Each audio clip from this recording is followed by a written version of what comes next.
I'm Wally Bobkowitz. I'm the city manager of Evanston, and thank you for joining us today for this tree summit. We'll talk over the course of the morning why we're here and what we hope to accomplish. But I think, it really boils down to the simple fact that our urban forest in Evanston is under attack. And trees are so important to Evanston.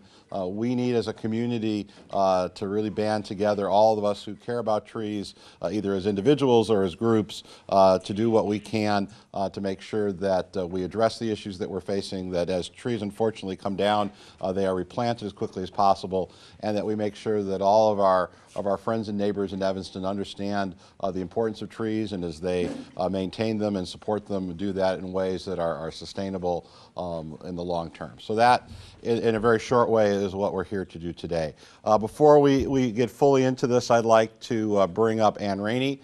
Ann is an alderman with the city of Evanston. She's also serving as mayor pro tem today. Mayor Tisdall unfortunately could not be here, but Alderman Rainey is here to provide words of greeting. Alderman, good morning.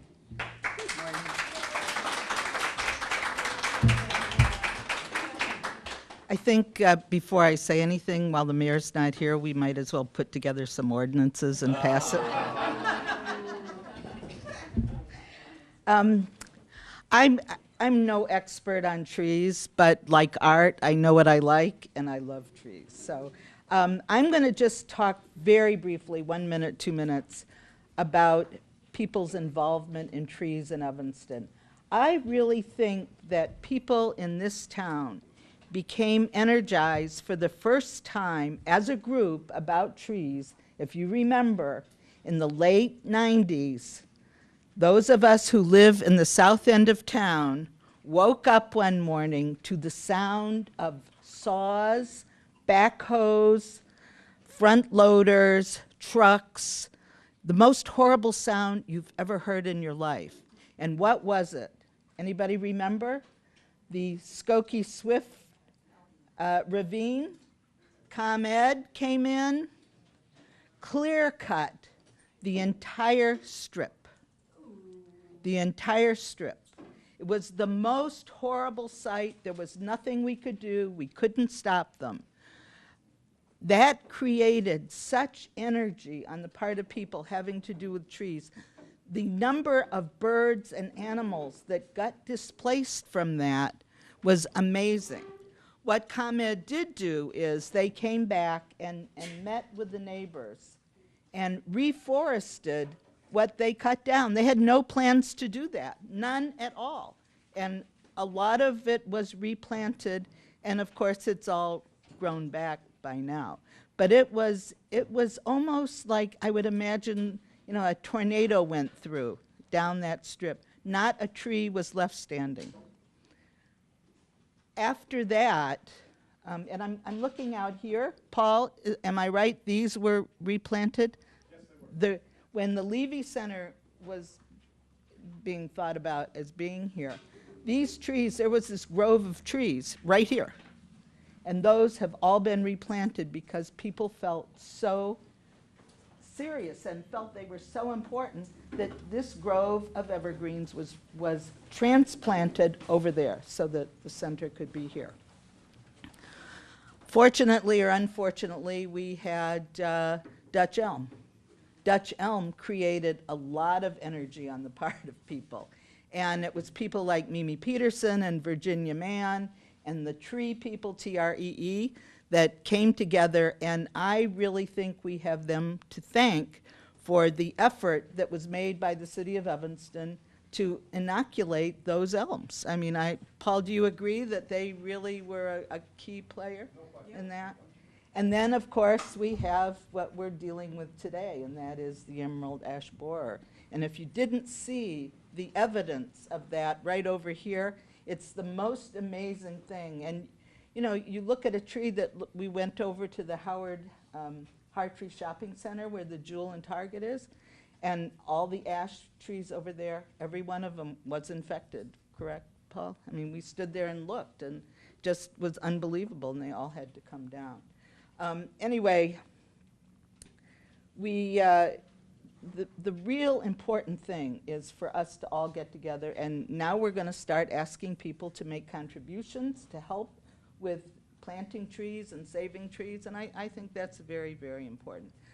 But the one person in this town, since I've been an alderman, that has been the best friend to our trees is Paul D'Agostino, and I think we should give him a round of applause.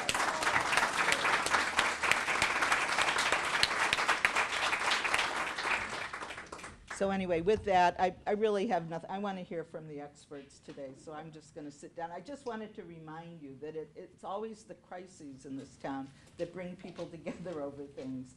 And unfortunately, the ones that we have with the trees destroys them. So we need to do everything we can to reforest. So I don't know what the agenda is here, so who's next? Thank you, Alderman.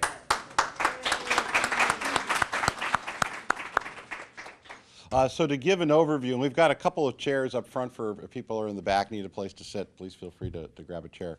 I'd like to introduce Paul D'Agostino. Paul has been the steward of our forestry division for a number of years, but clearly, in my opinion, as city manager, Paul was getting overwhelmed, and Paul had other responsibilities and duties added a few years back that really did not allow him for the time that he needed to manage these issues and to help us be proactive as a community. So I've asked Paul to take a little bit of a different job, and Paul is now the Assistant Director of Public Works for Forestry and Parks.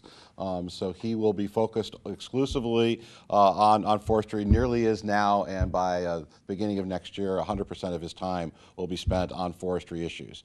So he is here today to talk about sort of the state of our trees in Evanston, to kind of give you an overview of the issues that we're facing and to answer your questions. Then we'll take a short break. Then we have a number of guest speakers to talk about some of their efforts in Evanston. And then before we go this morning about 12 o'clock, I want to talk about what you all think next steps should be. We've talked a little bit about a fundraising campaign which we are launching today to raise $25,000 by September 1st to allow for additional planting of trees in the fall. But there are other initiatives we need to move forward with, and we want to get your feedback before the end of the day on some priorities in that regard. So with that, Paul D'Agostino.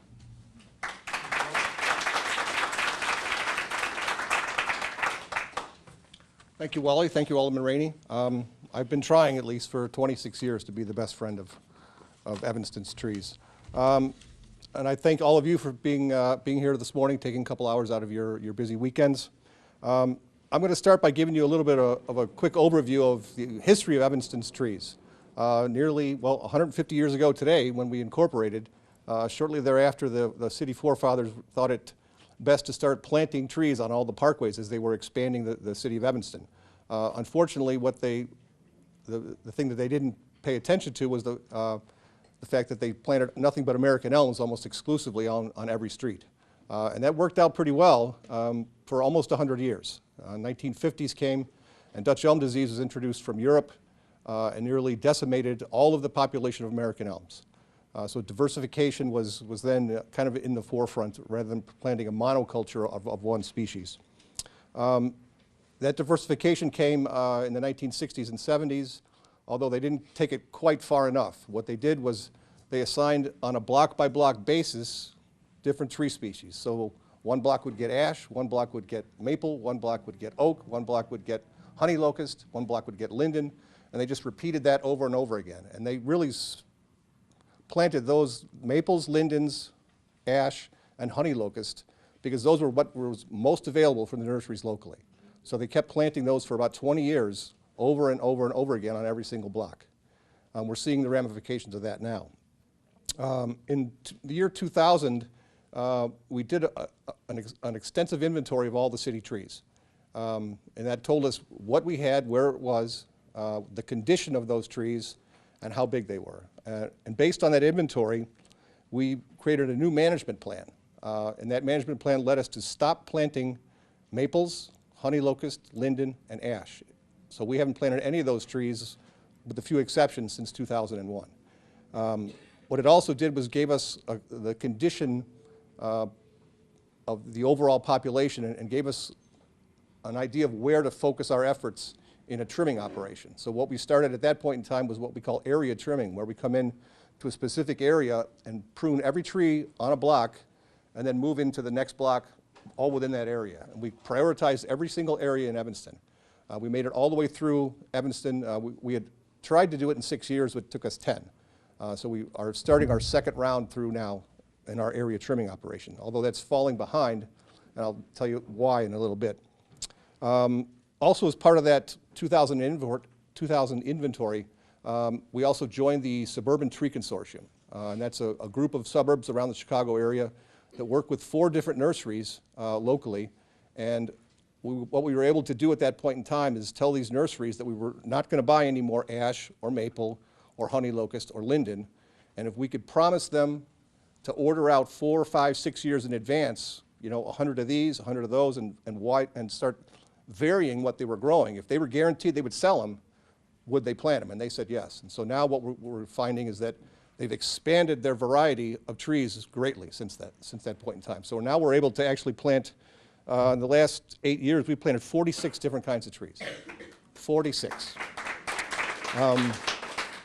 And we're still trying to get them to expand their offerings even more. A lot of those are native species, not all of them, but most of them are native species. And we've also got, oaks are my favorite, so we've got 8 different kinds of oaks that we're planting. As Alderman Rainey mentioned, in 2003 and 2004, Dutch elm disease went from, we were losing about 2%, 3% per year of our elms. And in 2003 and 2004, it jumped up to 5 or 6%, and that was a huge increase. And that's when the folks at Tree, Virginia, and Mimi came to the forefront, and we implemented an injection program. Every 3 years, every single public elm gets injected with a fungicide, which is 98% effective. That's their claim. We've actually experienced 99% effectiveness. So we're losing less than 1% of our elms each year from now on, hopefully. Now to the real problem at hand today, emerald ash borer, or what I'll call EAB. In 2006, July 19th was the day one of my employees found an adult flying around at Lovelace Park, which is at the far northwest corner of Evanston. The Illinois Department of Agriculture came immediately in, verified the find, tested it, and it was confirmed positive. They immediately put the whole north half of Evanston under a quarantine, which meant no ash wood could move in or out of North Evanston at that point in time. At that point, we had slightly over 4,000 trees, 4,000 ash trees on public property, which was about 13% of our total. Quickly thereafter, we found in Lovelace Park that we had 100 ash trees in Lovelace Park. That was one of the other problems that we encountered right away. 60 of those ash trees, once we discovered that first insect, 60 were actually confirmed infested. And the Department of Agriculture said that at that point in time, even though we had just discovered it, they had likely been there for 3 years already.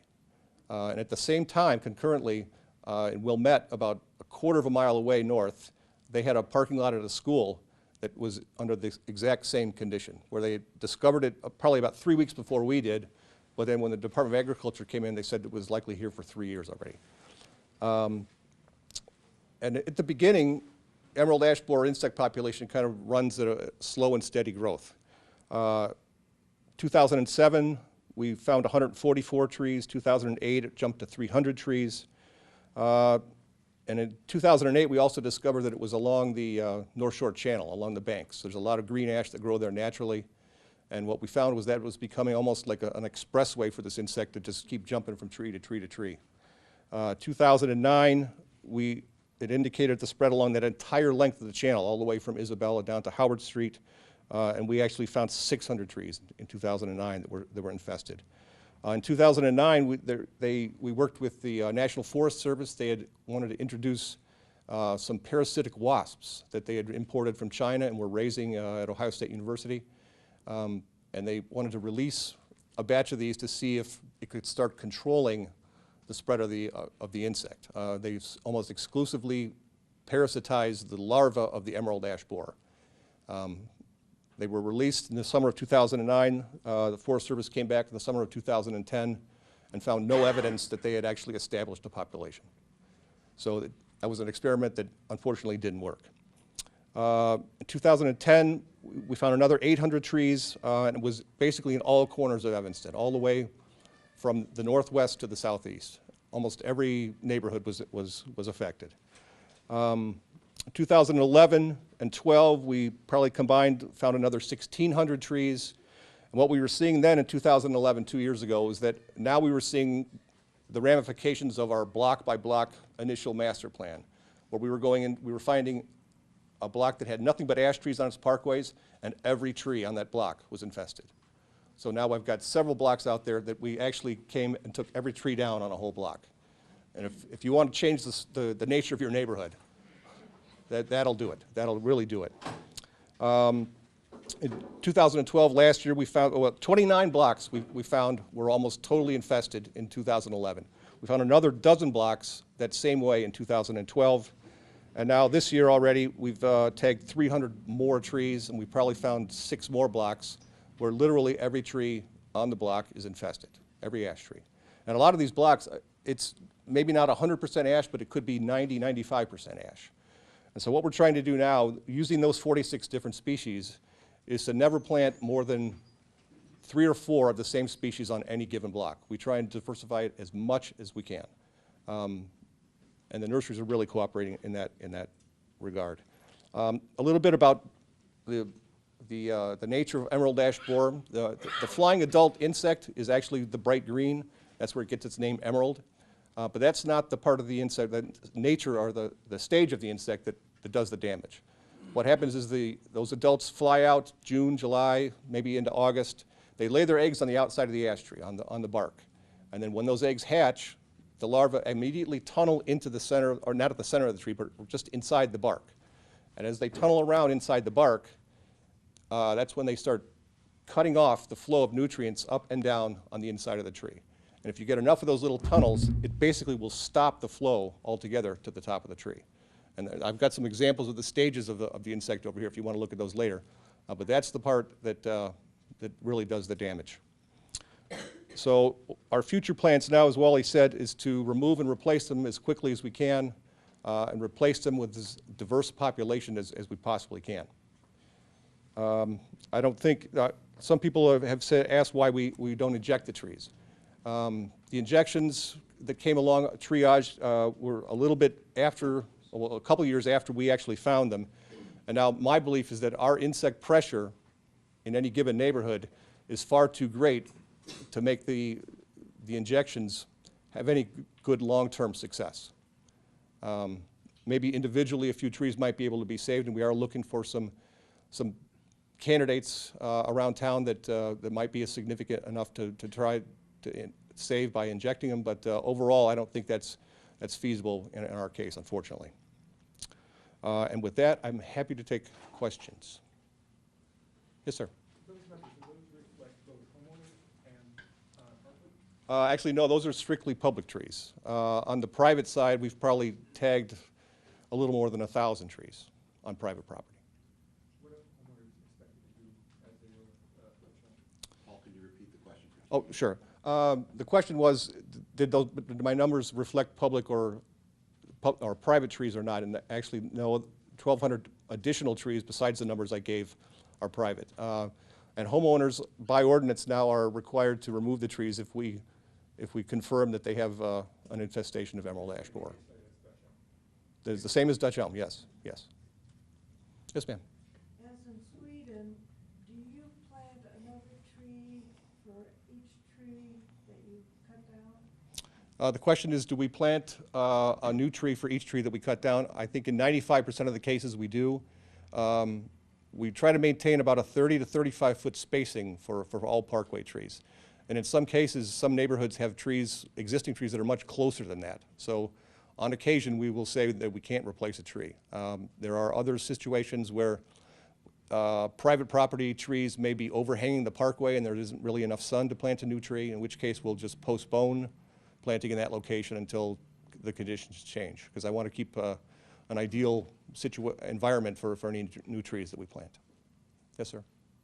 Aside from the ash borer, which obviously we're going to have to deal with, is there mechanism for a fast evaluation of any other tree problems that come in such that they could be pounced on quickly? In other words, if something else emerges with your beloved oaks, for example, or Right. something else, you have to believe something like that could happen. Actually, what we learned from Emerald Ash Borer is a much better way to communicate with the State Department of Agriculture, or the National Forest Service, and local municipalities to try and jump on top of those things a lot quicker than we did. We learned a lot from Emerald Ash Borer because there was a lot of misinformation when it was first discovered here.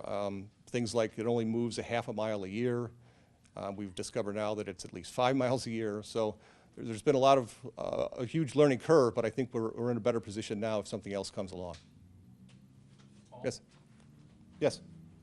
Is there an app for sort of homeowners to interact with the city, to report problems, get information, you know, be able to view images, things to look for? So you could have like an inventory of not just the public trees, but the private trees as well, to the extent people participate? There is not currently an app for that. Although the city does use See-Click Fix. Yes. So you can download See-Click Fix as an app, and that gets to our 311 operation. Okay. So reporting But things. specialized, But not as specialized as I think you're referring to. No.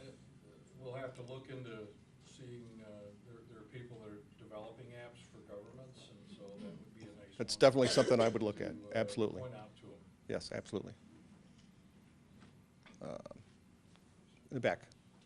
We recently had a tree, an ash tree on our parkway injected. Does the company that does that, or do the companies that do that, do they notify the city?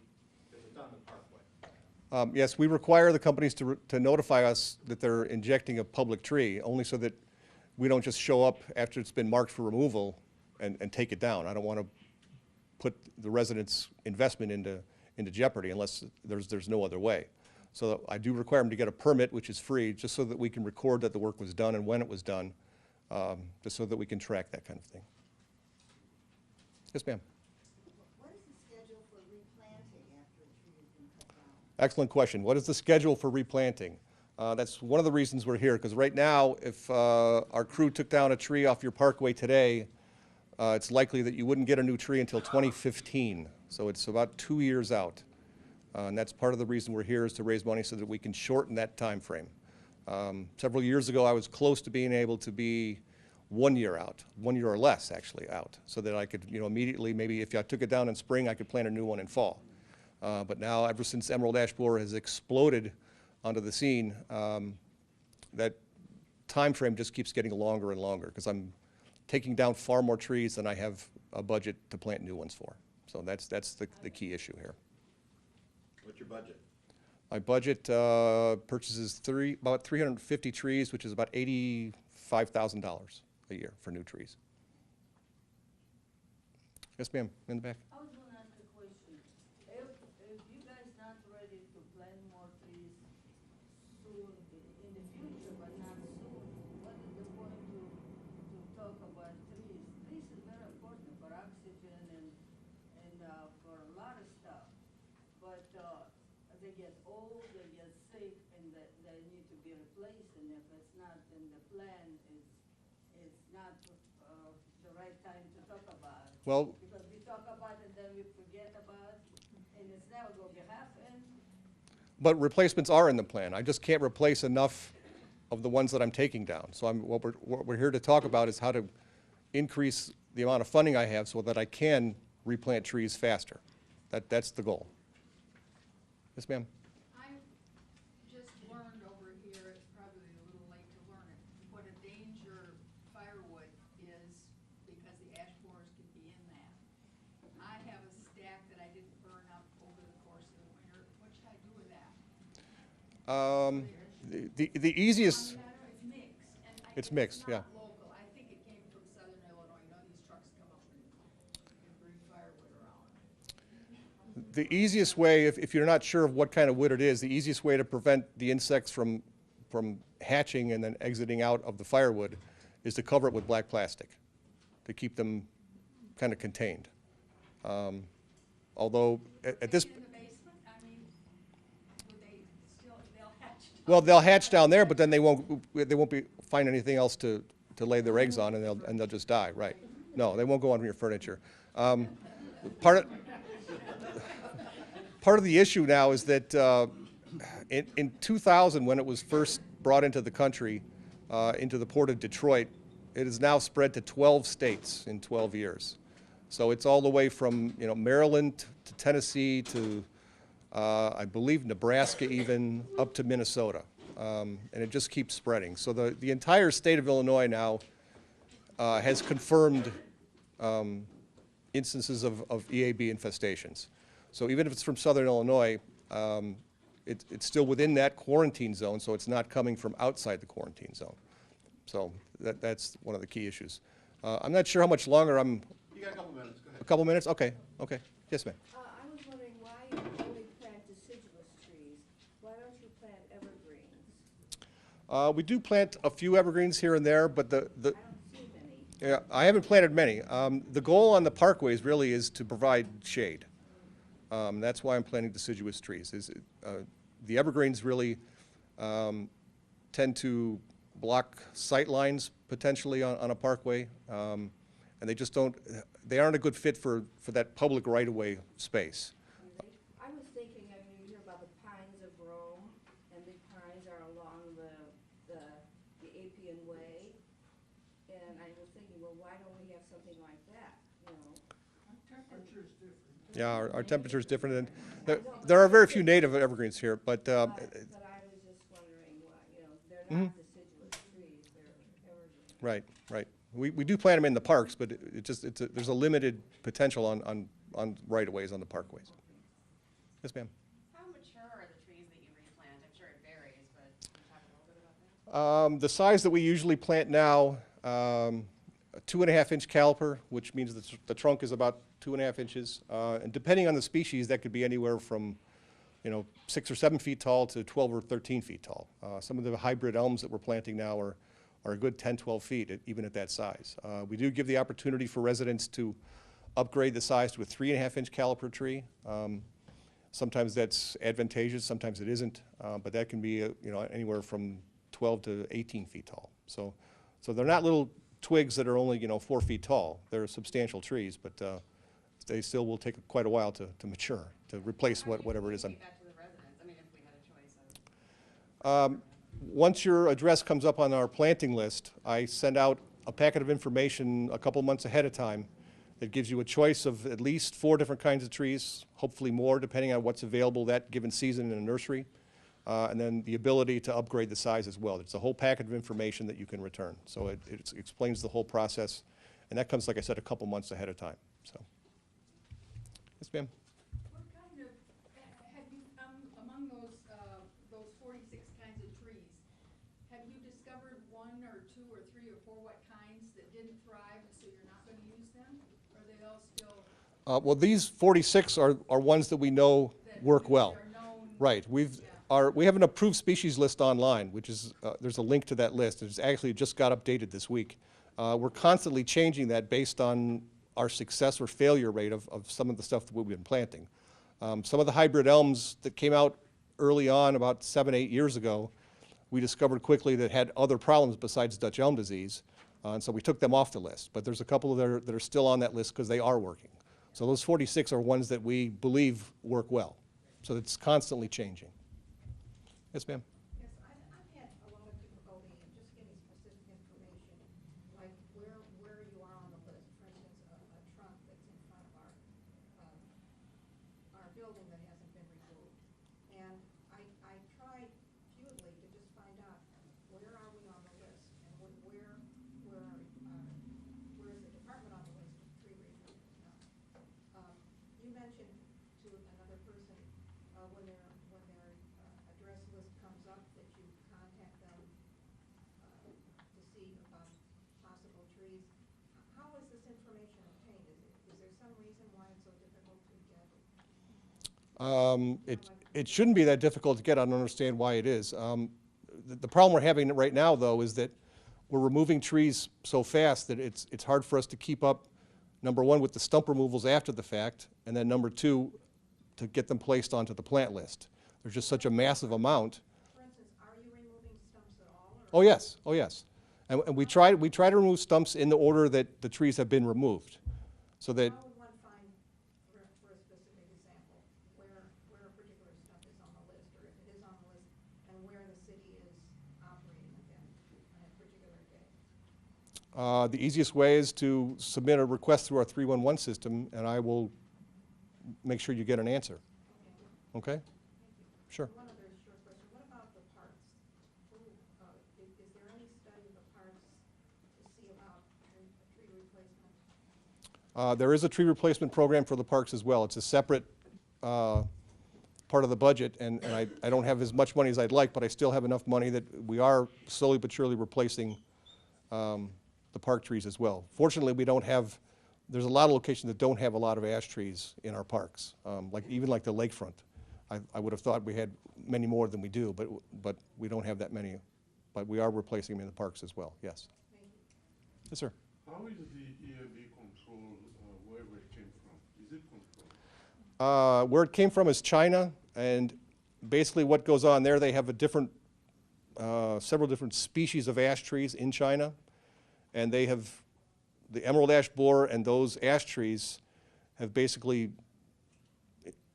grown up together, if you will, and now can coexist. Those ash trees have developed a certain resistance to the population, and they've kind of reached an equilibrium where the ash trees still survive, and emerald ash borer doesn't take them over. Once it was introduced here, those species of ash here in North America are far different, and they had no resistance at all to this insect, and that's the problem we're having.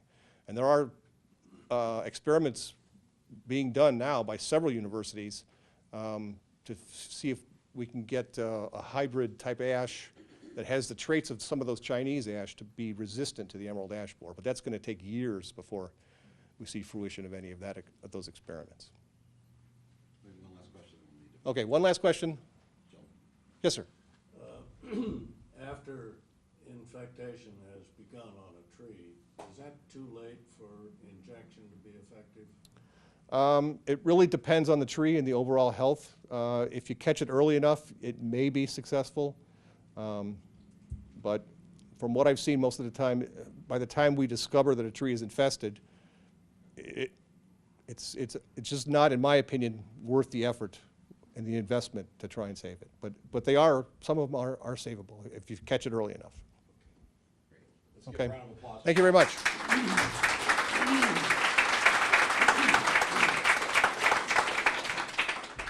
And we are, of course, taking notes throughout all this, so we'll find someone to do an app. And I think, obviously, we have a lot of information on the web. We need to put more information on the web, so we're committed today to collect up all that information. We had planned a short break, but I think, if you don't mind, we'll just keep going. And if you need to take a break or stretch and get some more juice, please feel free. Kelsey Atkinson, who is with our staff, has really been the spearhead of this event today, and Kelsey's going to introduce our next panel of speakers. We've tried to bring in some other perspectives of organizations that are working in the Evanston area, focused on different aspects of this issue. Plus, we also wanted to bring you some case studies of where the private sector has stepped up to help us in some of this planting. So we'll let Kelsey introduce that segment.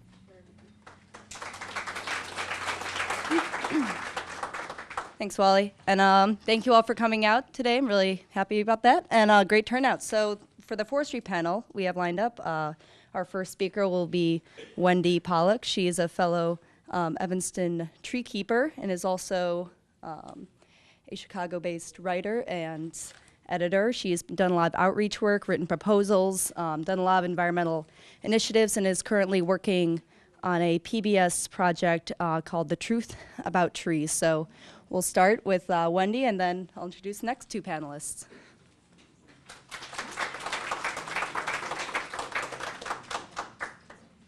Well, thank you, Kelsey. And really, really thank you all for coming out. And am I close enough? Thank you so much to the City of Evanston for arranging this, for Kelsey, for Paul and Wally, and on such short notice, too. I know sometimes it takes an emergency like EAB to kind of wake us up and make us really pay attention to something we've been taking for granted. So maybe that's a silver lining in this in this cloud that we're facing.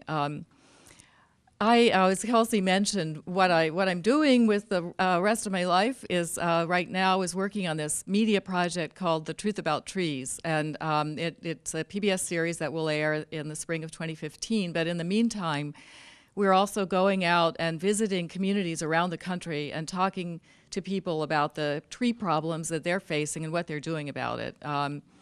And I was just in Montana a couple weeks ago, for example. Well, out there they've got the bark beetle, and you've probably seen photographs. New York Times has been covering this a lot. There's been historic mismanagement of wildfires, of wildlife that's destroying the aspen woodlands. In the Northeast, we've got the hemlock woolly adelgid, you know, all these pests that you were asking, where did they come from and what was going on, you know, in their native lands. Maybe they were living okay there, but there's so many invasive species coming into this country now that are throwing things out of balance in a lot of areas. And everywhere, there's the effects of climate change and climate disruptions of different kinds. So we saw Hurricane Sandy and what it did to the New York's trees last year. So we are not alone. So I think one of the messages I'd like to bring, but we're also not alone in trying to do something about it. And there are groups like Open Lands Tree Keepers all over the country that are working block by block, tree by tree. I've gone out, I've walked in Philadelphia with people who literally told me about every single tree they'd planted, what they did to keep it alive. And as we know, in urban areas, it's one thing to plant a tree, but to keep it alive is another big challenge, and that's something that, as citizens, we can do. We can watch out for things like volcano mulching, big no-no. If you don't know what it is, you can, ask later.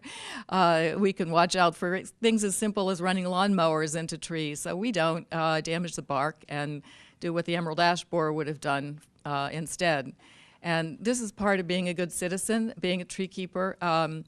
The Open Lands Tree Keeper program, and we'll have someone talking about that in just a moment, is a fabulous program. I know a number of us here are already certified by that program. It gives a fabulous background in several weeks in tree biology, in pests and diseases, in how to plant and take care of trees. And we are really, really fortunate that this September, for the first time, Open Lands is bringing that class not only to the suburbs, but specifically to Evanston and right here, in fact. So it's going to be very convenient to take it, and I would really urge everybody to sign up for it. So our group started getting together last summer. Some of us who'd been through the program and were thinking, well, why don't we do something right here in our own backyards? Open Lands had focused primarily on Chicago and helping and working with Chicago's forestry department.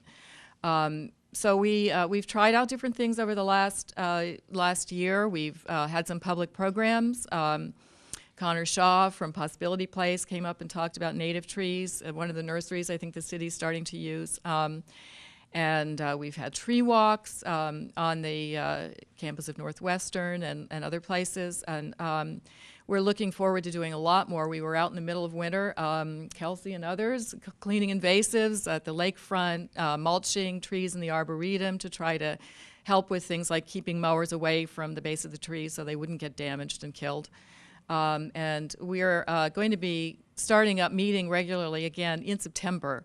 So I would urge you, if you aren't already on our mailing list, please leave your name and your email, and we'll let you know when we're meeting, when we have work days, and as we plan different ways to help support the city in not only this emergency, but the ongoing work to keep the urban forest here healthy and growing. And maybe we can even set some goals. We've got a tree canopy that's something like 33% the last time that there was a survey done. They look at aerial maps and estimate the area that's actually trees in leaf.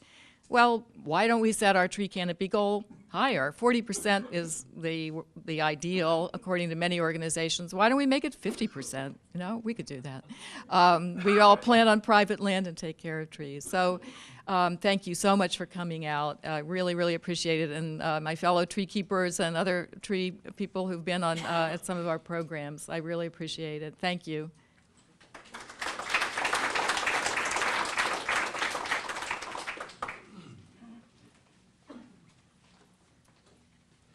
So we're going to have time for questions at the end of the panel. We'll have another 10 to 15-minute session. But our next speaker, is Daniela Pereira. She is a Chicago native. She is with Openlands. And before she was with Openlands, she was working in New York City in the Bronx, working on a 1 million trees project, I believe, and doing all sorts of excellent work in the field. While she was there, she received a USFS Chiefs Honor Award, and a few years after that was appointed to be a member of the 21st Century Conservation Service Corps. So we're very happy to have her today. So let's give her a warm welcome.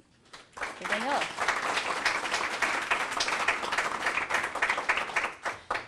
Wow, I don't know how you snuck that information, but but thank you.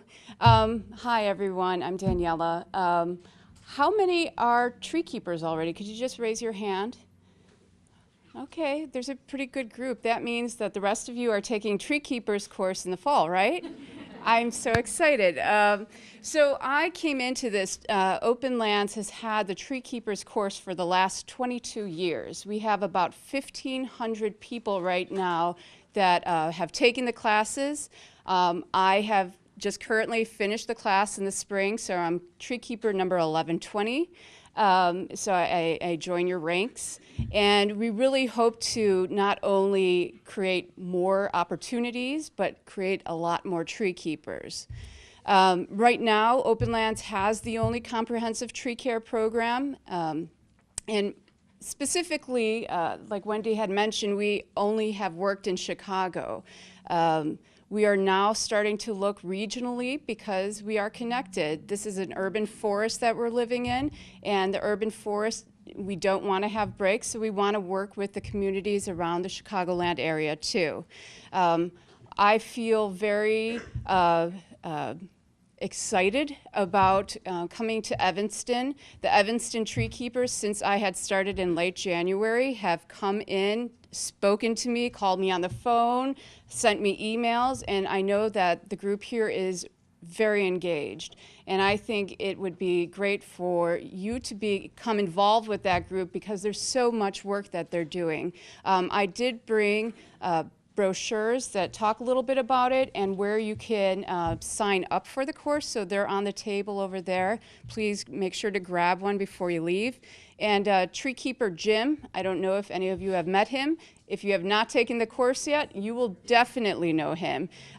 Jim has been around for, I don't know, probably the last 13, 15 years at Tree Keepers. He is a gentleman with a big white beard, and he is such a strong man. We went and planted not too long ago in Beverly, and he was offloading 75-pound trees with me. So, and I thought if he could do it, man, I should have some young people out here. So I want to encourage young people to come out. This is not just something for retirees, even though I love working with everyone. I really want to start engaging young people too. So I think the Girl Scouts coming out would be tremendous to get involved in this. A couple other things, as far as the goal of what you would be doing as a tree keeper is to really learn how to work with volunteers. Now, it does take a special skill to, run a volunteer day. There's a lot of less hands-on that you're doing because you're really trying to make sure that everyone's doing things correctly and are involved. But with that, you get a lot of chance as a tree keeper to go and advocate for your trees and become an ambassador.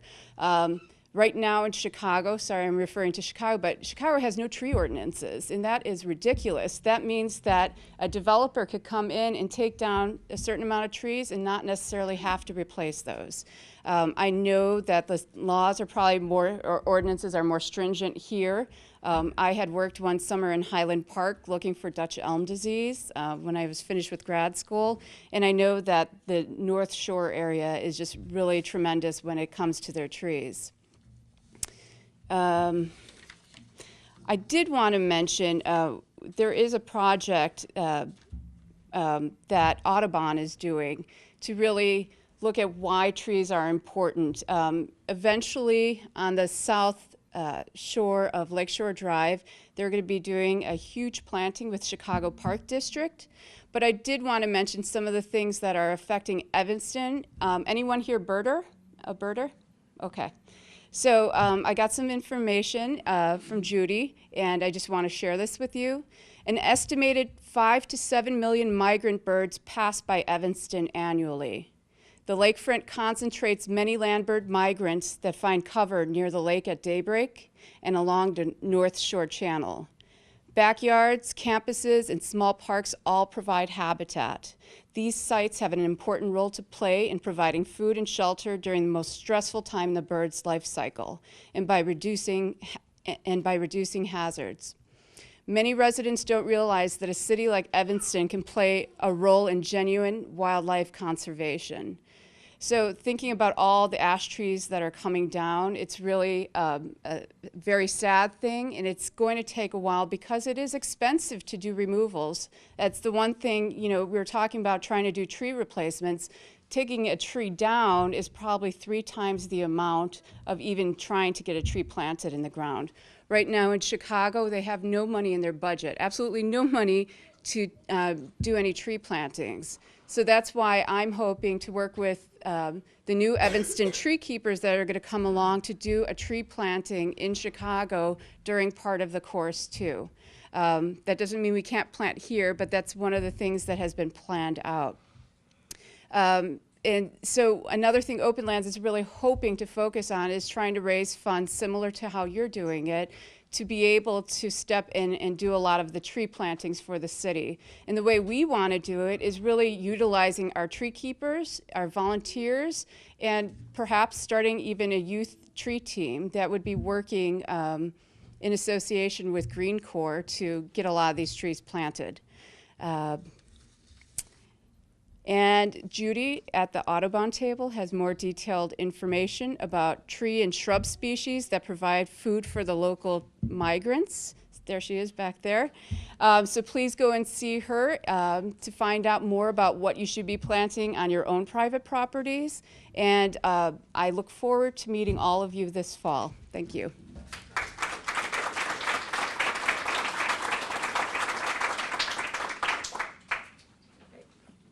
Well, thank you, Danielle.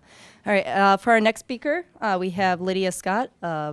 She is the Community Trees Program Manager of the Morton Arboretum. And what does that mean? She's working with a lot of municipalities, regional landowners to help kind of inform and provide assistance for tree care and tree maintenance. She's spent more than 10 years on the Chicago Wilderness Executive Committee. I was reading her whole list of resumes. Seems like she's a board member of everything, currently a member of the Chicago Wilderness Conservation Committee and a board member of Conserve Lake County.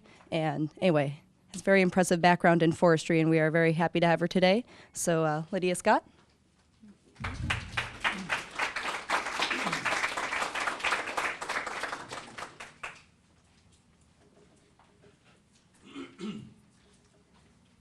Thank you for allowing me to come today. This is just a pleasure. It's always great to talk to people who have a like-minded interest in trees. I spent almost 20 years working in the municipal public works where you go throughout the community and you find people have much different views on how trees should be treated and what they can do, and it's great to have a like-minded group to talk to. Daniela and I were just down in Indianapolis this last week visiting their Keep Indianapolis Beautiful organization. And it's a pretty impressive organization, and the objective of going to visit them was to see how we can replicate that here.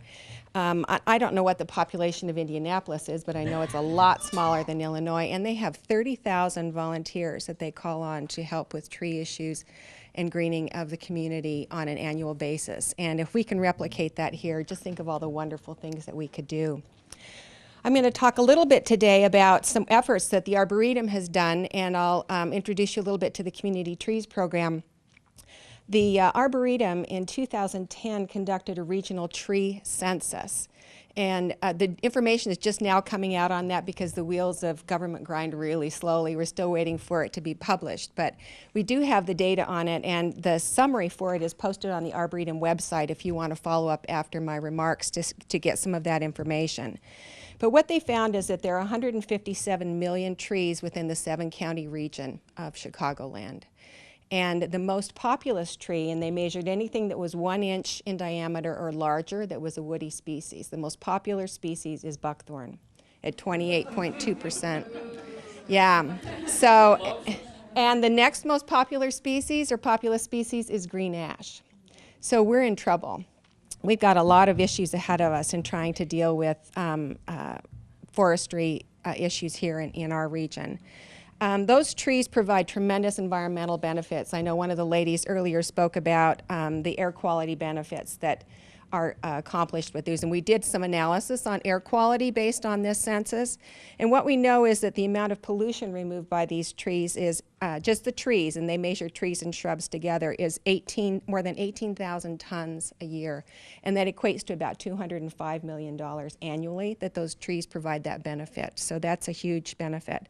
Trees and shrubs combined is 24,000 tons per year. So that's even more helpful. And even though we don't care for buckthorn, it is providing some environmental benefits, but certainly not a lot of the ones that we would like.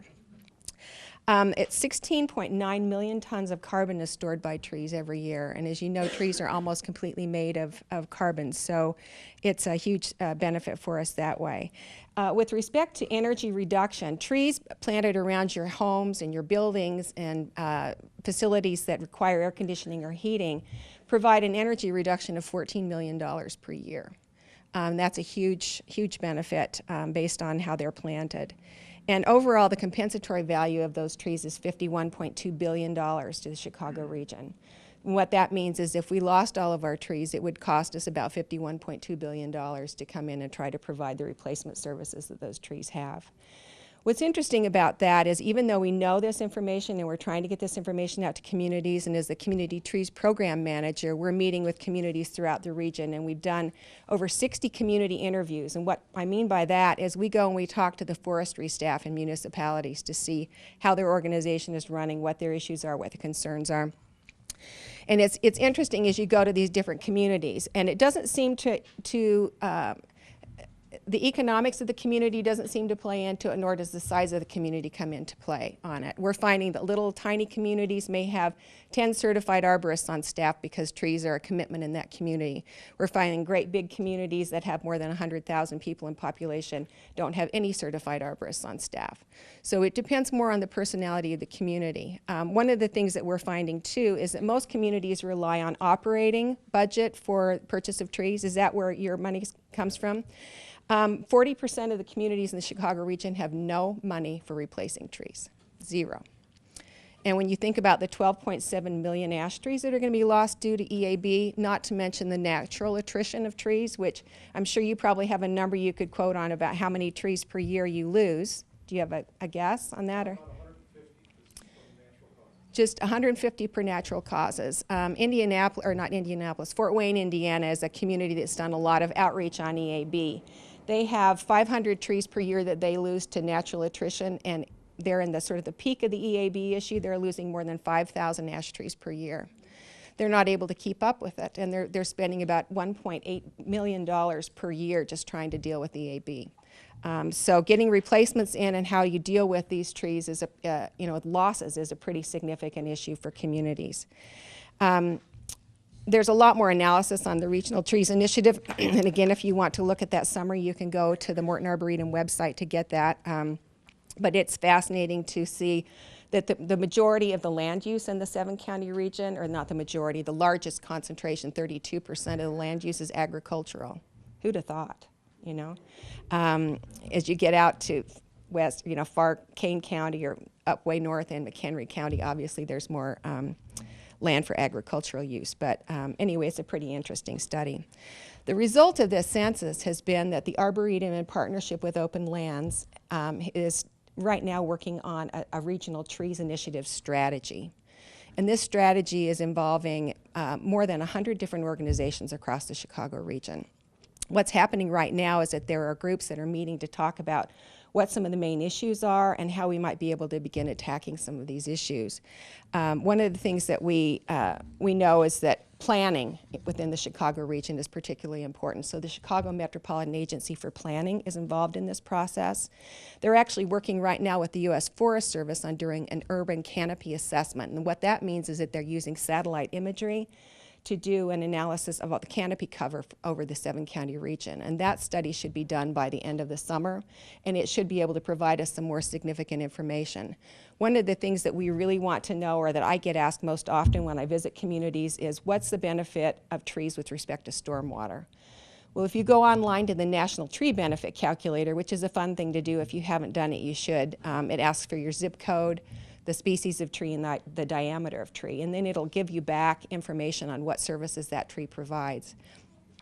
If you go through that process, which is not as scientific as we would like, you can come up with a number of, just say for the ash trees lost, we've got 1.9 billion gallons of water per year that those ash trees help us control with stormwater. But with our recent storm and flooding that we had, communities want to know more about what's happening to stormwater than they are to what's happening to air quality, because the stormwater seems to be impacting property values. We're hoping to be able to get that information based on this urban canopy assessment so that we'll be able to provide back to communities exactly why this issue is important. Another thing that we want to be able to identify, and especially for municipalities, is how do green infrastructure and gray infrastructure compare cost-wise? Because you have engineers who've been doing the same type of engineering for years, where they put in a concrete or metal conveyance system for stormwater control. Is that more efficient and more expensive, or less expensive than by doing bioswales and utilizing trees for that service? Which we know trees not only help with the water, but they're providing a habitat for our birds and our other wildlife, as well as the environmental benefits. So there's a whole range of things that we're looking at. The Regional Trees Initiative has got a number of committees that have met a few times to start to throw out some ideas and to work through some issues. One is policy. What does it mean to regulate or enforce or encourage communities to support and manage trees more effectively? And policy certainly comes into play. You've got a very strong ordinance here. As Daniela mentioned, the City of Chicago doesn't have tree ordinances. We're trying to see how we can work with communities to get them to at least provide protection ordinances. We know that about 70% or higher, depending on the community, of the trees within a community are located on private property. Paul talked about how you're replacing trees on the parkways. Well, what's happening with the trees on the private property? Collectively, the trees in the community work to support the community as a whole. So it's not just public property trees, it's private property trees. What can we do to help the private property owners? So this comes into play with policy. There's a research committee, and what they're looking at is how can we get all the latest information from research out to the communities and out to the individuals who need it, and what are some of the key things that we should be working on in order to understand things moving forward. We talked a few minutes ago about what's new is coming our way as far as invasive species. Well, we have a new invaders network that we work on throughout the region. We work very closely. In our office, we have the State Forest Pest Outreach Coordinator, where she meets monthly with all of the forest pest outreach coordinators in the United States, and they talk about what they're seeing. Then we start tracking that information so that we can see what's coming our way and can provide information and outreach to communities as they need it. Industry and association is another committee we're working with. How can we get the landscape contractors and the small crews that come out to mow and care for people's yards or plant trees or help residents select trees, because a lot of residents don't have the professional expertise that Paul's able to provide for the public property trees. So how can we get them educated and integrated into the planning process? Stewardship and planting. You heard that Tree Keepers is coming to Evanston in the fall, and that's great. Isn't that exciting? We've actually got it coming out to the Arboretum in DuPage County this fall as well, and there's a schedule to try and get Tree Keepers expanded to the 7-county region within the next 3 years. So our goal is to get that happening.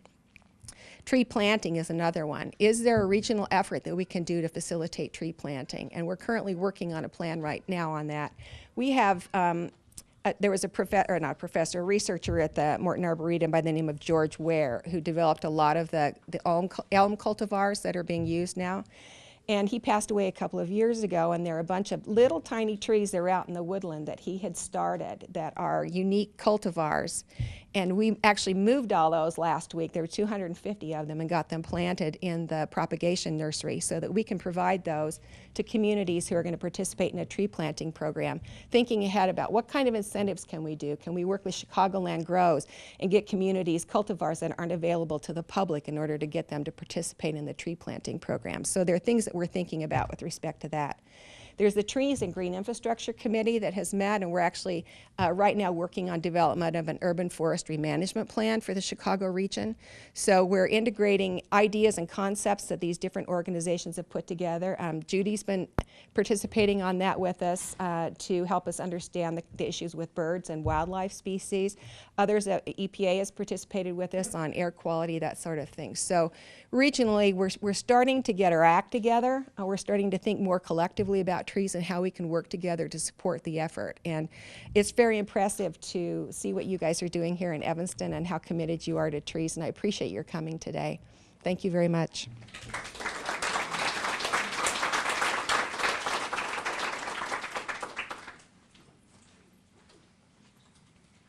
Okay, so if I could actually invite the speakers to maybe come back up for if there's some questions that you guys might have for them. So maybe come back up since maybe for 10 minutes or so, and we'll take a short little break before the final speaker. So Saban, we'll just keep going. Yes. Daniela, is there an age minimum for the tree keeper class? You know, I don't think we've ever had very young children, but I would say probably anyone who is high school and above would be great. That doesn't mean that on planting days or days that we're doing tree maintenance that we couldn't have those people come in, the younger people assist. But I think the material would be tough for probably somebody in grade school.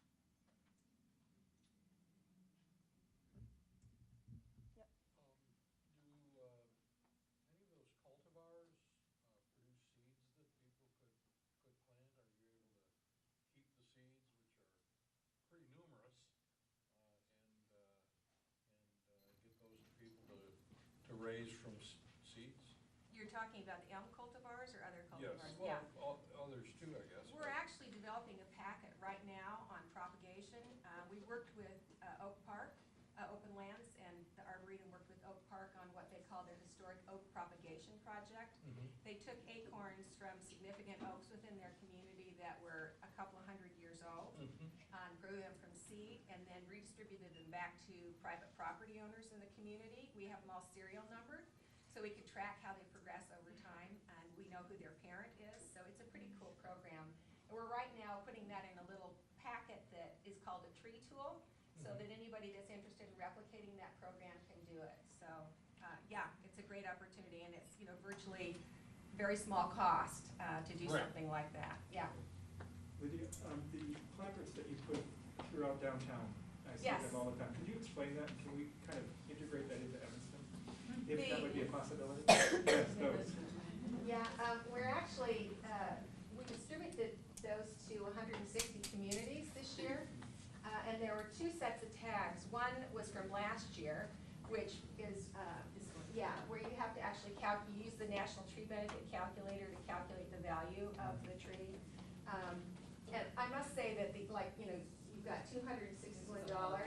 Yeah, it looks pretty low, and I'm not sure exactly what it went into that. But when you look at the other information on the other side, there's like a little nutritional label that shows you this tree's runoff reduction is 3,900 gallons per year, carbon, blah, blah, blah. So, was that an effective campaign for downtown Chicago? It has been an effective campaign, and what's been interesting is that people coming through Chicago have picked up on it because we distributed it to 10 different states this year even. So we're going to be doing something similar to this again next year. The kits, we provided these 150 kits, we call them kits, Arbor Day kits, but they had tags, educational information for students, and some educational information on EAB and other tree issues at no cost to communities that ask for it this year. We're hoping to be able to do the same thing next year. Is there any way that could be tied into a donation per tree, per tag, that someone would either buy it in memory of, a birthday gift for, so that there would be a donation given per tag that was put up? That's a great idea. Yeah, it would certainly be worth and what might be cool is if we distributed the kits to the communities and the community could do that so that you're sure those trees are in your community. If you wanted them in memory of somebody, that you could certainly easily do it that Or way. birthday gifts or some Right, stuff. There's yeah. ways of doing that. Yeah, kind of I think thing. that's an excellent idea. Yeah, we hadn't thought about that, but that's great. Any other questions? I have one for Lydia. So, ash trees provide all the benefits that you said when they're in urban areas. In natural areas, they're pests, and before the ash borer came through, all the districts were spending a lot of resources to get them out of there because they're overgrown because of lack of fire, essentially, right? So you gave a number of the number of ash trees we're going to lose. Do you have any sense of how many of those we want to lose and how many we don't want to lose? Well, it depends on who you are and what your philosophy is. Some natural areas, people like to have the ashes there. I'm a restoration ecologist by background, so when I did restoration work, we went through and took the ashes and the elms out because we were trying to promote oak regeneration, which is a problem for us. We're not seeing oak regeneration in the Chicago region. So it depends on who the land manager is. We do have information based on land use, and I could probably extrapolate out from the census based on land use, if it's open space, what percentage of ash trees are on those parcels that were designated as open space. So I should be able to extrapolate that out. But I think it depends on the land owner. Some people, like I know the communities, I live up in Lake Forest, some of the communities up there really like having their ash trees, even though they're very dense, and are maybe prohibiting oak regeneration up there. So it just depends on the land use and the owner. In New York, in all the restoration we were doing in the city, we would never remove ash. But New York is very different from, this It's is a not very really that different, actually. It's northeastern trees, so it's oak hickory forest is the natural forest in New York. Right, and, but this is old woodland that, the oaks will die out if they don't have, Right, no, it's true, it's true. It's, I guess depending on where you want to take your restoration to. Do you want to take it completely historic, or do you want to just save what you can? There's a very cool project going on right now, which I don't know if any of you are aware of. It's called the Oak Regeneration Project. It's happening, they're doing the work right now in Lake County, where they're actually going through and selectively removing even some oak trees in order to get light to the canopy floor, because what they're finding is that the very small oak trees sprout and then they die because they're not getting enough light. So they're thinning the forest in order to provide an opportunity to get diverse age classifications, which is important in any kind of a healthy system, is that you have different age classes as well as different species. Anyone else? Yep. So getting back to Evanston's problem of just not having enough money to plant the trees or to buy the trees, are you aware of any municipalities that actually have their own tree nursery rather than having, maybe would that reduce the cost? I don't know. There are some communities that do have their own nurseries. There are costs with that. It's, staff time to grow the trees and then to, pop them in and pop them out. One of the nice things that they now have these tree bags to grow trees in, which makes them easier to plant and then pop them out of the ground because it's not so traumatic. The other issue is that they're pulling them when they're a little bit smaller, so some communities are actually planting trees at a smaller caliper or smaller diameter than the traditional 2.5, which is a pretty standard municipal requirement. What we find is that when you get to the larger trees like 3 and 3.5 inches, when you plant a 3.5 incher next to a 2 incher, the 2 incher actually catches up very quickly to the 3.5 because it's more traumatic for a larger tree to be replanted than a smaller tree. So we're encouraging communities that do have a problem with economics, which most communities have, to consider planting slightly smaller trees in order to get more trees in the ground.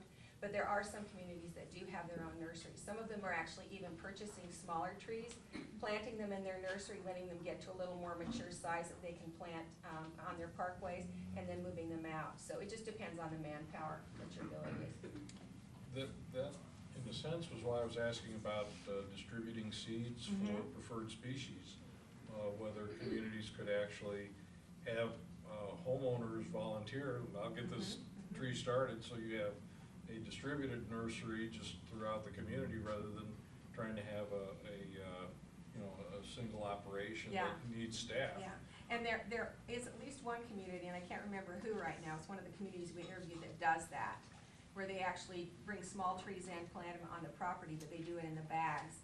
And the resident gets to keep one free if they'll grow the other one as well for distribution somewhere else. So, yeah, it depends on the property. That would work pretty well in Evanston, I would guess. I just wondered one other thing. Paul, you didn't mention whether or not homeowners can plant trees on the parkway themselves. So that might be something people would want to know about as an alternative to the city planting a large tree if you can't wait, wait. If they get a city seat. That is a possibility for people to, again, just like treating an ash tree on the parkway, I would need to issue a permit just so that I know what's being planted and where it is, and I can approve both the species and the location, because I need to maintain the 30 to 35-foot spacing. And actually, we are moving towards slightly smaller trees, only to stretch our limited dollars a little bit. We've started to go to 2-inch trees in some cases, and we've also started to go to the ones in bags, because we can plant probably 50% more a day than we can with the big, huge balls that are normally associated with 2.5-inch trees. Do you plant the trees yourself, or do you contract that? We do both. Some of them are planted by our own crews, some are planted by a contractor. One community that we talked to was having trouble financially, and what they did is if the resident would purchase the tree, the municipality would install it for them. So they were using their manpower, even though they didn't have cash, to plant trees. So that worked out well for them. I have a question. Sure. I notice a lot of people in Evanston on the parkway, when they have a tree, they also plant a lot of perennials. I wonder if is that a good idea? Is that healthy for the tree to have perennials growing so close to them? Actually, perennials are better than lawn around the base of a tree, because the lawn will create such a dense mat of roots that it prevents a lot of the things getting past that root mass. Perennials are more localized and actually let more down to the tree. So it's okay with the city if we remove the grass and plant just perennials? again, per our ordinance, you need a permit to do that. Again, it's a free permit, but you do need a permit just so that we can approve what it is you're planting, because we have limits of 3 feet for plantings on parkways, just to maintain sightlines, so we don't want to get people in trouble, getting in accidents because they can't see around a corner or whatever. So. I was just thinking like Costa, a lot of people put Yes. Costa and things like that. But we have to get a permit to even plant Costa. Yes. Okay. Yes. Well, when you send out a kit to a person's home, can you add possible, everyone wants an 80-foot oak tree planted in front of their home, and they don't want to maintain it, and they don't want to do any work. But when you send out that kit to people's homes and they're about to get a new tree, can you possibly put an agreement into that kit that makes that homeowner committed to that tree? Because what I see happening is your team works really hard. They plant the tree, and then the homeowner, 95% of our homeowners don't realize what a tree needs. They don't water it. Renters are notorious, they just let it die in their parkway. Can you make them or have an agreement that that homeowner commits to that tree and the maintenance that needs in the first year, second year, so that tree actually thrives in that location? Most of the people don't have a clue Right. that they got the tree and what they need to do. I think, and the other thing is, could you possibly, this is a big one, have every landscaper who works in the city of Evanston register with you, so that every landscaper who cuts grass, and probably 60% of our lawns are cut by landscapers. I don't have lawns, but anyways, could you have them register? Because the weed whackers are cutting off the bark on the bottom of the trees. I observe this all the time. I am probably the most eccentric tree lover in this room. And every tree in my neighborhood has bark missing from the bottom of their tree. And it's just the bugs are going to infest it, the tree's going to crack, and when it gets to be a 25-year-old tree, it's going to die from that wound that it received 10 years ago, 15 years ago. The agreement from the homeowner, before you buy the tree, from the city buys the tree, the homeowner has to sign an agreement that they're going to take care of that tree, or pass them up and go to the next house. I mean that. Wow, that's. As tree keeper, I think you should, if you are a tree keeper, make sure you take the class and join, because this is the kind of thing, exactly this, the city can't possibly, work that intensively with each homeowner, although they do an incredibly good job. Yeah, But but tree they keepers can do that, you know, and in some Then cities someone has they to go go door to door. They door to do. door. And with inspect asking every for year. donations and door to door telling them what their tree Right. has a huge gash in it, and do it very I totally knowledgeably and agree. very articulately. Right, when we plant a tree, we do leave information for the homeowner that tells them what they really should be doing. But you're right, a lot of them, it goes right into the garbage can and they pay no attention to They it. do a great job. I watch it all the time. They put in 2 trees, the homeowner didn't do a thing on a side property, both of them died. Your team came, took them out and put 2 new ones in. What a waste of money. Right.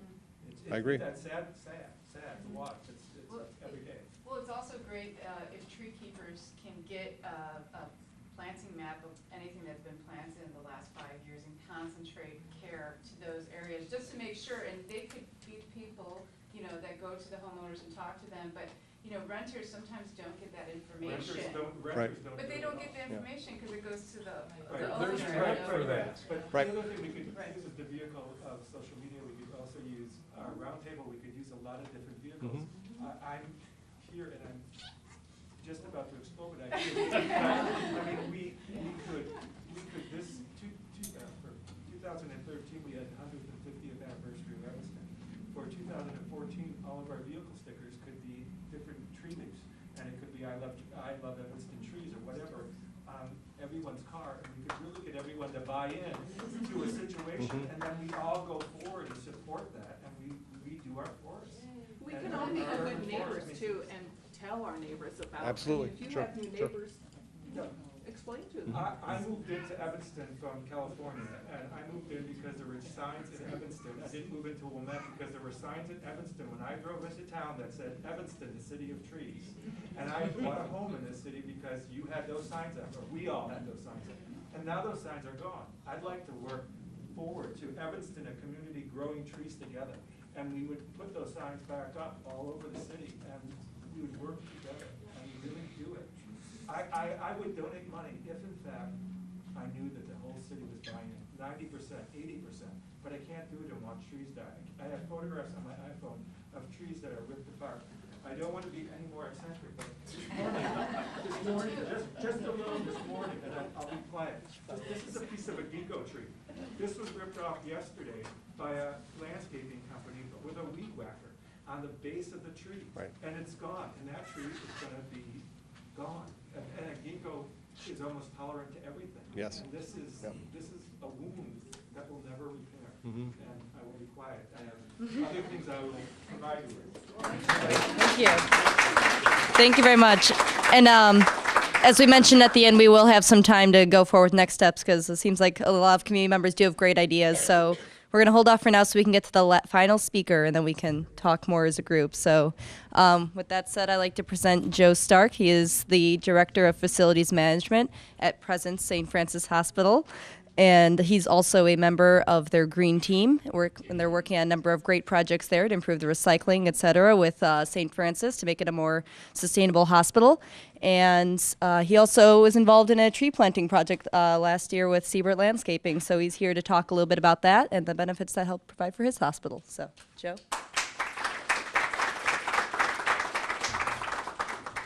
Thank you very much. I don't know if it's best for last or what, but not quite a tree expert. I had this long speech that I wanted to go through, but I think I'm going to hold off on that and kind of wing this. After listening to the crowd and Paul standing up here taking all the questions for the community and stuff, I just want to back Paul up and the city of Evanston about the tree initiative.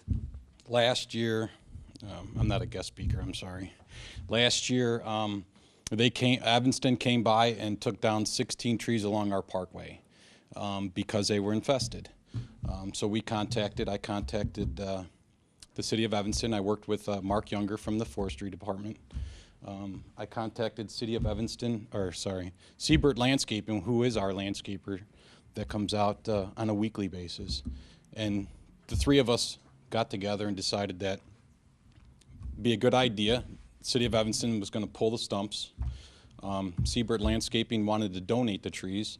the city provided a list of trees that, that we can choose from, because Siebert has their own nursery department, own nursery down in Batavia. So I'm sorry, I'm a little nervous. I'm just I'm not a speaker, so give me a second here. So anyways, we collaboratively came together and decided what we can do. As Paul indicated, likes to keep the spacing 35 feet apart. The city came in, removed the stumps. Siebert provided the trees. The city began to replant the trees along Sherman. As you know, along the hospital, there's two parts of Sherman. We planted 4 trees next to the professional office building parking lot, and then the remainder of the trees went along the east parking lot on Sherman. We went with, the standard was a 2.5-inch caliber. We decided to go, Siebert convinced them to donate 3-inch caliber. So we went a little bit larger tree. As you can see, this is one of the trees that are on Sherman behind, next to the east of the parking lot, which is good for our community and obviously good for the hospital as well. I believe great curb appeal. If I'm going to lose something, I should replant something.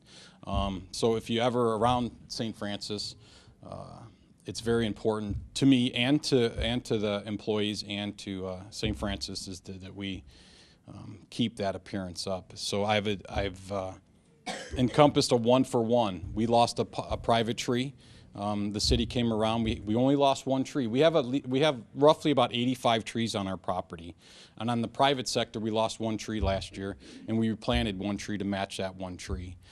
2 years ago, on Earth Day, in 2011, we planted two pear trees on the north side of the property in what we call the grassy knoll. With that said, you know, again, it's very important to us that we provide trees back to Evanston. I don't personally live in Evanston, but I can tell you the 4 years that I've been traveling to Evanston every day, it is the city of trees. It's just, it's probably the only city that I've ever been in that just has an abundance of trees, and that's what makes your city and your town so beautiful. So as a person and as a business, we want to give back to the community. So that's what we're going to do, and that's what we'll continue to do at St. Francis. As Kelsey indicated, I'm part of the green team. Right now, I'm currently looking at, I have a lower roof that's on Ridge Avenue right by the bus stop. I'm actually looking right now, collaborating with Siebert to put in a green roof there. So I have a lot of initiatives. I've already started a tree maintenance program. Again, increased longevity of the trees, you know, because if we don't maintain them, if we don't feed them, if we don't prune them, they all eventually die, and unfortunately that's not what we want. So I've encompassed an actual maintenance program on my trees. I can't do them all at once, so we've spaced them out. We do 10% each year for the next 5 to 7 years. I'll continue to do that and just continue to do the rotation as far as pruning them and then regular feedings and injections if need be. I have an arborist that I work with, Siebert. They have one on staff that I work directly with. So I know that they're being taken care of correctly and appropriately. I think that's about it. Thank you. Any questions for St. Francis? I have a question. Was there any part of the conversation that involved trees' role in patient healing, patients healing faster when they see trees outside their window, that sort of thing? Was that any? No, that wasn't part of the conversation. You know, part of the conversation was simply that we've lost trees and we should replant those trees. We also did some pruning on Ridge Avenue, a city parkway pruning that we typically don't do. The city typically does that. But at the time we were talking with Mark Younger from the Forestry Department, we pruned those trees as well. And again, curb appeal is important.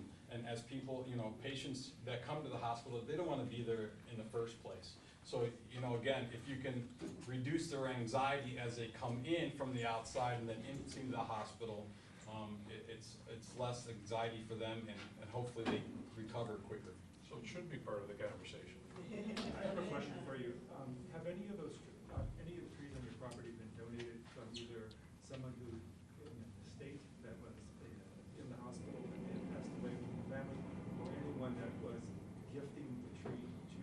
possible because they received excellent care when they were there? During my time and what I'm aware of, not to my knowledge. And the one thing I do want you talk about landscapers earlier, that they should register with the city. I'd like to, I'm pretty proud of Seabird. They actually use propane for their mowers, and they actually use battery-powered blowers and weed whackers inside the community when they're at St. Francis. So, you know, again, the green initiative that I've implemented at St. Francis is very important because we didn't have one in the past, and we're in the beginning stages. We're still learning. We're only 2 years into the program, but you know, it goes from the inside and to the outside. Other questions? So why'd you do it? You could have just left, you know, left them alone. Why did you decide to take the initiative to do it? Good question. Because it's the right thing to do. Because again, you know, you take down the trees, there's nothing there. They become bare, and you're killing the life of what's around it. Those trees were there for a reason. They strived. The different nature that's around that tree depended on that tree. Once you remove that, it could have a ripple effect to those different items. So, and again, it's a beautiful thing. Trees are a beautiful thing, and we wanted to share that beauty back with the Were community. you a part of the elm trees that were planted on Ridge? Pardon me? Were you a part of the elm trees that were planted on Ridge? I wasn't there at that time when they planted those. When the city planted those, I want to say 5, 6 years ago they planted them. But you know, like I said, we just pruned them last spring, or last fall. I'm sorry. Any other questions? Thank you.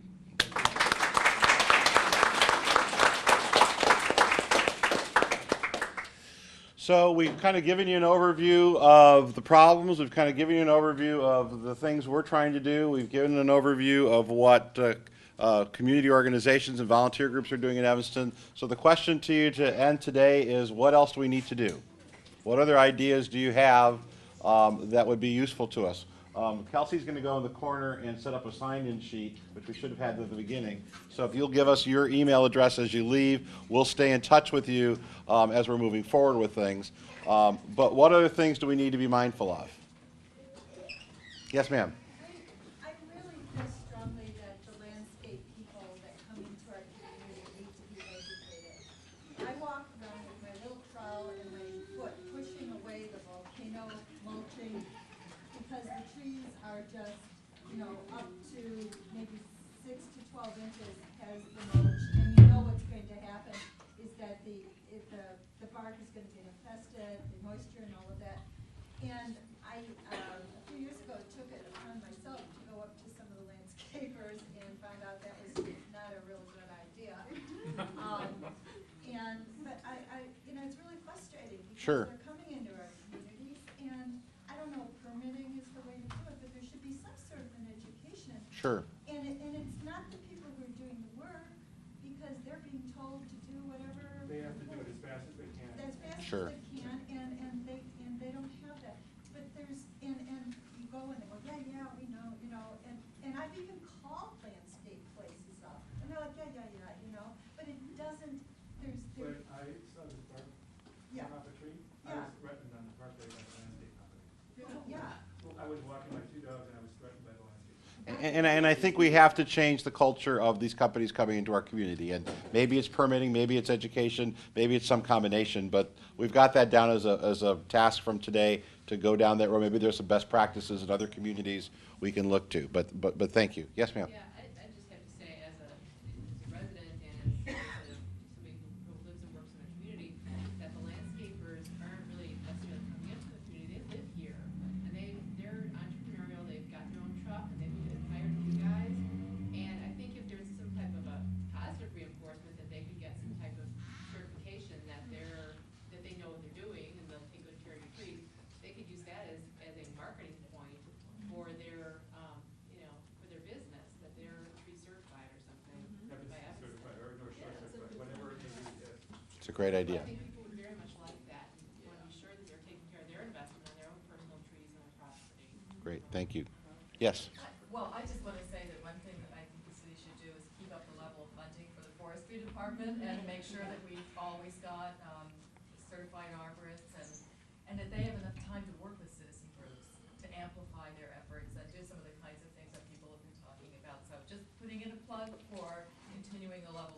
Sure. Well, and the reality is that the city of Evanston went through some difficult financial times in 2009, 2010, 2011, 2012, which we're coming out of. And part of our commitment is freeing up our experts' time and Paul's time to do that.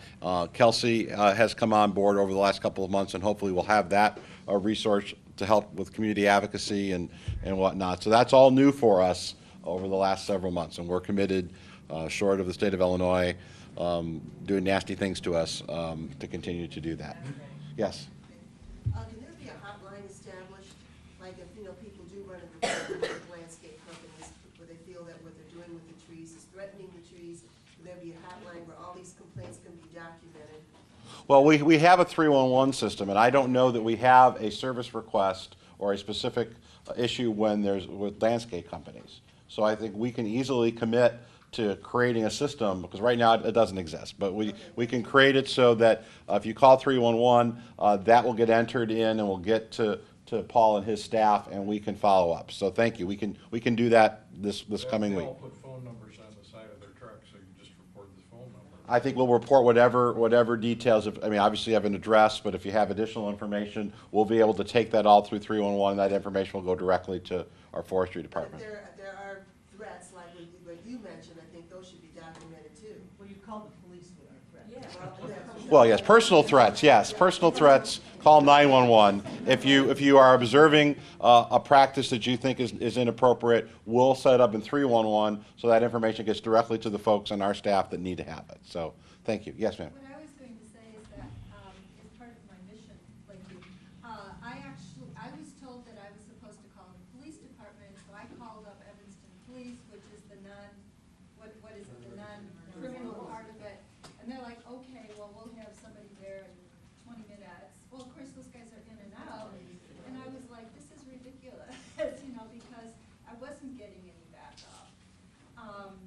So I don't know, maybe with the 311, It's very difficult for us. We will send police when we can. Obviously, if your personal safety is, if you're having a confrontation, that's a wholly different circumstance. But if you think that something is inappropriate happening to a parkway tree or another tree in the community, we'll set it up through 311, because that will be an issue for our forestry staff, not our police staff. Yes, ma'am.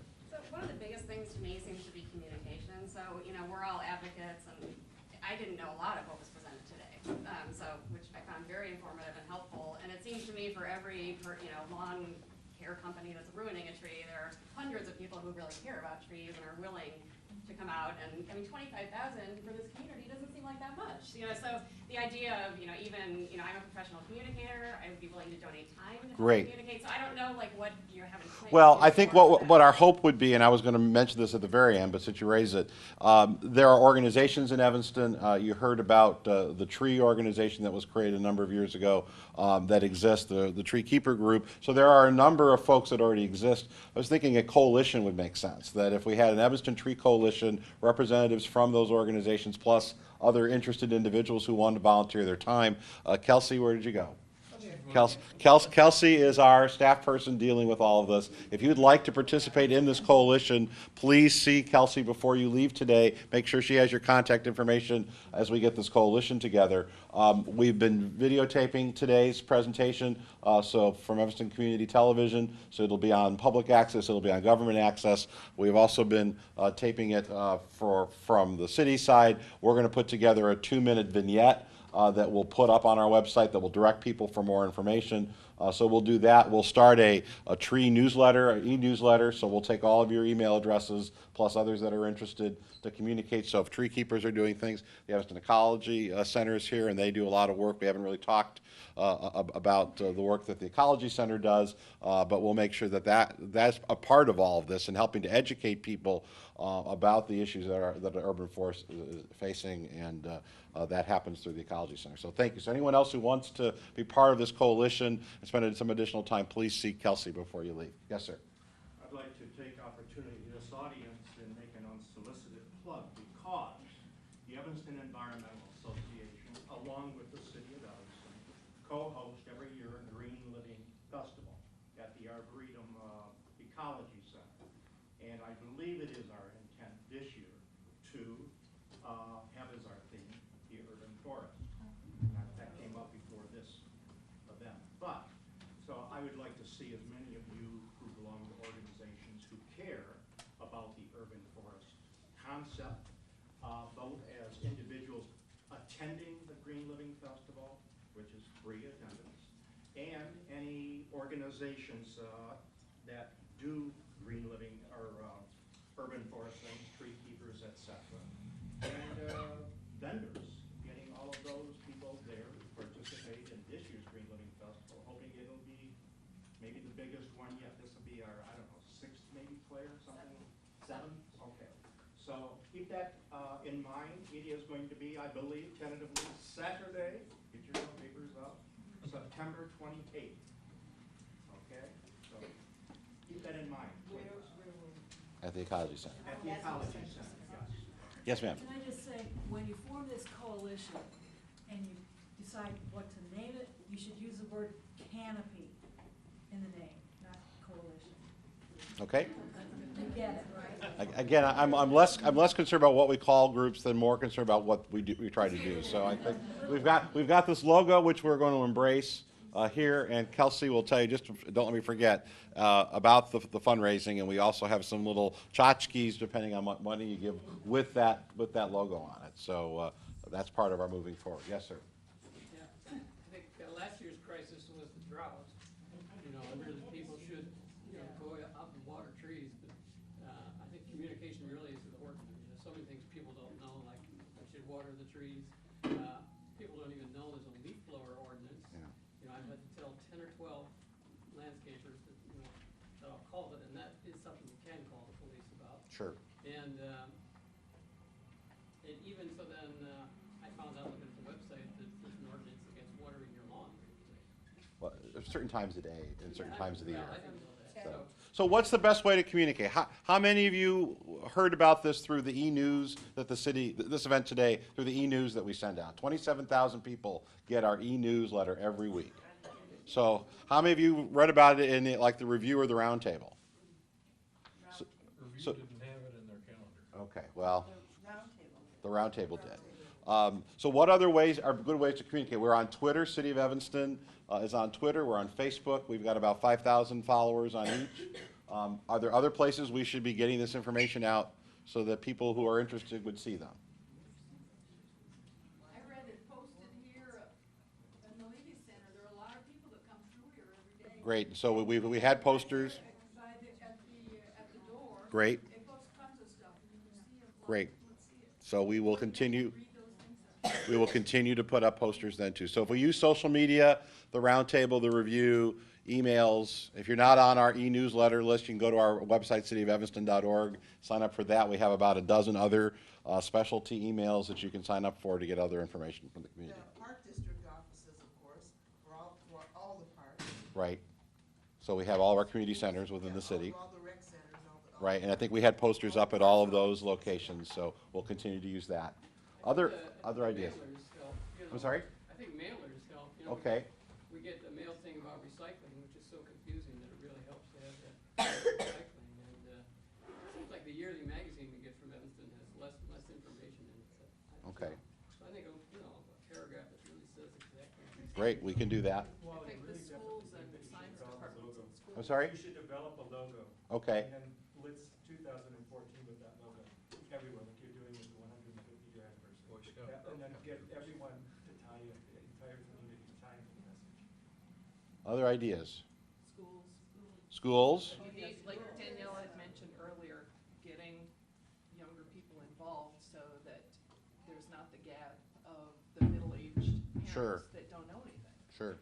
And we've got camps. Claire, how many students do you have in camps this summer? We have over 800 campers come through Ecology. So, and do we hand them any? Do they take anything home with them? We can.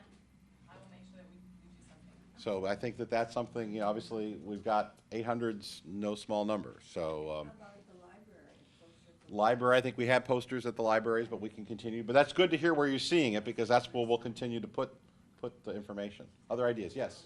Also, other community groups emailed out, so I got an email from the EDAs. Right, right, and thanks the EAA for being supportive. I think Citizens for Greener Evanston also was helpful using their email list, so we'll continue to do that. Could infiltrate block parties. could.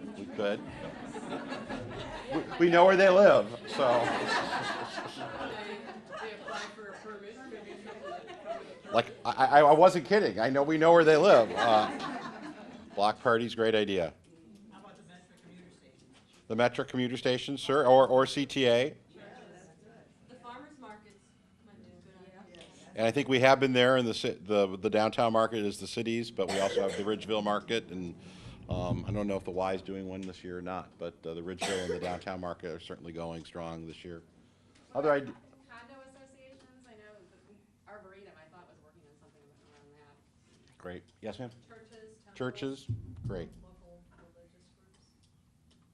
Well, it's easiest for us with the things that we have. So if you're seeing it from our emails, from Twitter, Facebook, that's great. So we would encourage you, if you're not following those things, if you're on Twitter, please follow City of Evanston. And all this pictures of your lovely faces are already on our Twitter feed this morning, so you can go see that later on. Any other ideas before we let you go for the day? Our plan would be to continue communicating. We're going to try to raise $25,000. Kelsey, maybe you can get up and talk a little bit about where people can give and what they'll get if they give. Sure. Yeah, so that we have a little donation table in the back there. I'll be your We do have a giveaway for anyone who came. We may run out, but there are some Evanston 150 bags, so who does get Frisbee? $125 will get a travel mug or regular mugs with I Love Evanston Trees, that logo. Right.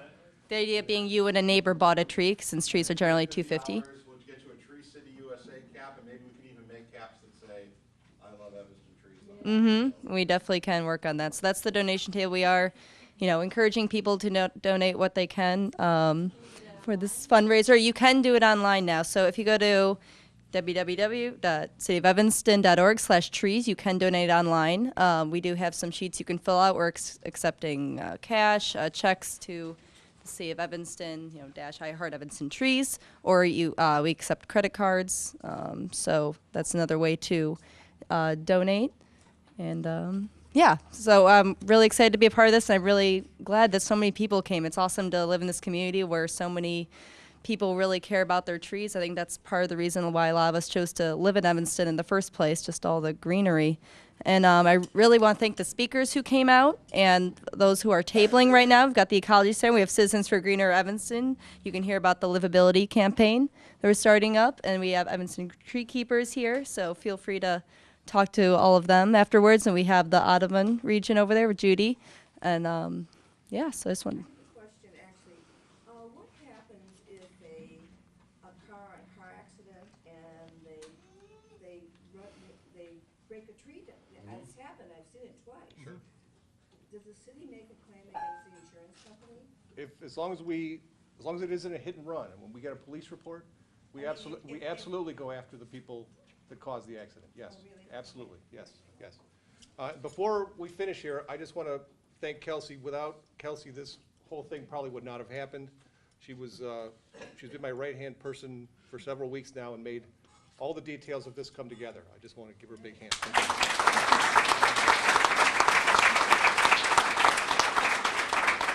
We'll all be around for any questions. We also have party gifts while they last, a official Evanston 150 tote bag. So please come up and get your Evanston 150 tote bag. Thank you very much for coming. Thank and you. have a good rest of your weekend. Thank you. Organization, I think I know. A tree in front of my house was replaced because the original was knocked down.